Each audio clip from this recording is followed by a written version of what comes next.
Sinners is written and directed by Ryan Coogler, and it stars Michael B. Jordan as Stax and Smoke. It's 1932 when the two twin brothers of Stack and Smoke return home after visiting Chicago for a while. Being gangsters, they decide to open their own juke joint. As the night dawns with friends and family enjoying the time of their lives after a hard-working day, things become more sinister than they could have expected. First thing I want to talk about here is the director, actually, because Ryan Coogler is somebody that a lot of people talk about and a lot of people enjoy a lot of their films. I recently saw a photo that was like all of his films on Rotten Tomatoes, and they were like upwards of like 95+% or something for like Black Panther, Wakanda Forever, Creed, and now Sinners, obviously.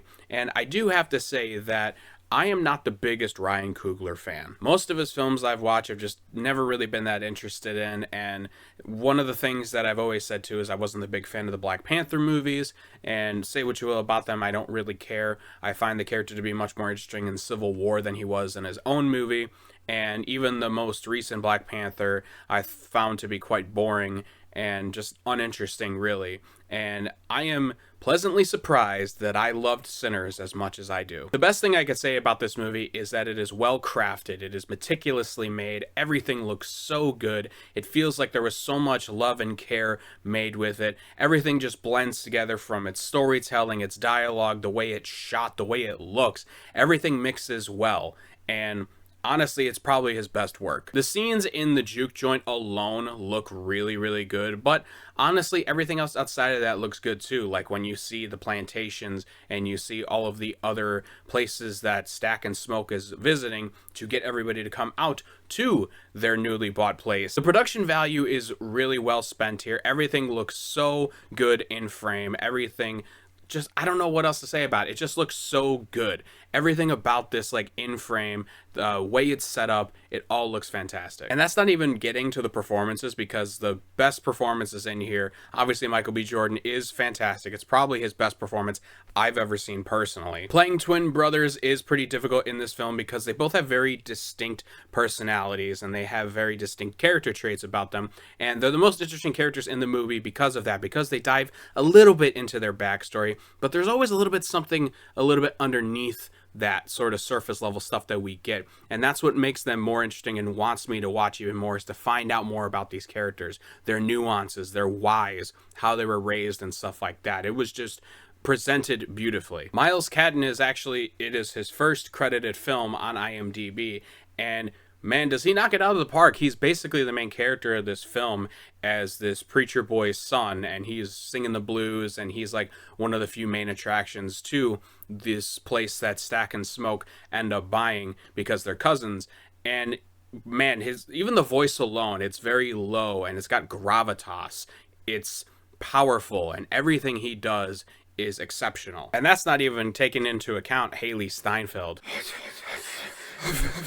In all seriousness, no, she is fantastic. She has this screen presence about her throughout the entire film, and in most things that I watch, but this stood out more than anything I've ever seen before. She's one of the best actresses working today, in my opinion, and her and Michael B. Jordan on the screen, this dynamic duo, it's so fun to watch. They have immense chemistry. And that's not even taking into account the rest of the side characters like Delroy, Lindo, and Jack O'Connell. Both play their roles really, really well, and it's just, the whole cast is great, honestly. I love the performances from this movie as a whole. And reverting back to the stuff from earlier, outside of the cast, we going back to Ryan Coogler here as far as the written aspect of stuff and the directing aspect of stuff.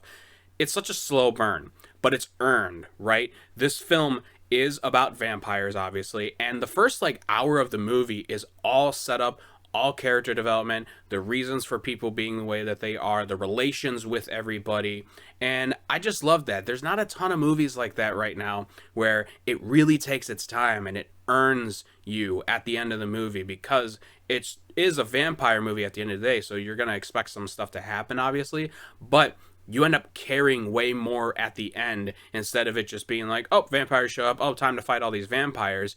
It is earned. It is well paced. I loved it. I had some minor issues with the movie here and there, you know, some of it more on the spoiler aspect of things, so I won't really get that much into it, but as an overall package, this film is great. There is a couple of one-shots in this movie that were fantastic. There's one in particular because during the film, the mantra throughout the film, there's a narration that says that people who are able to play music, there are certain types of people that can kind of cut through almost like the playing field of life and sort of like broadcast it out into like the past and the future sort of aspects of, you know, people's lives. And there's a great shot of like, you know, the young guy singing, and then like you get this amazing sort of like cultural representation of like life basically in music. There's tons of different things that you see throughout it, and it's probably the best well-directed scene of the year so far. This is a standout for Ryan Coogler. It's one of the best films that came out this year. I'm gonna give Sinners 4.5 stars. My one last major complaint I will have for this movie, and it's not the film's fault, obviously. This is the marketing's fault.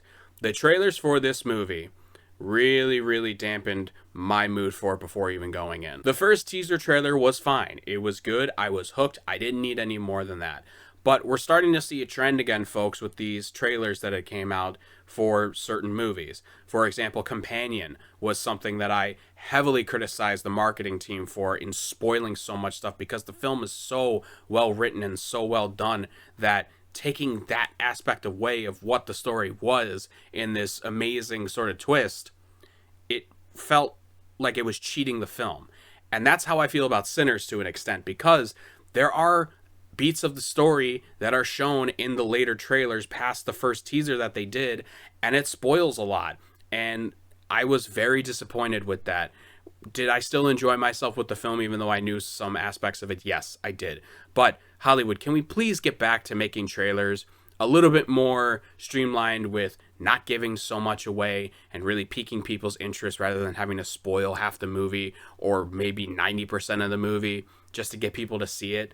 I mean, come on. Thank you so much for watching. Check down all the socials down below, where I've been really active on Twitter lately. I've just had a lot of opinions, and also wrestling seasons in town, so, you know, you get to see all that. TikTok, I recently posted a video about a trailer review for the newest Fantastic Four First Steps trailer. You can go ahead and check out that. And Letterboxd also has a little bit more activity right now of some films that I have seen over the last few months, including Black Bag. Be sure to check down the links all below for all the social. Thanks again for watching. Keep those cinemas alive, and I will talk to you all next time.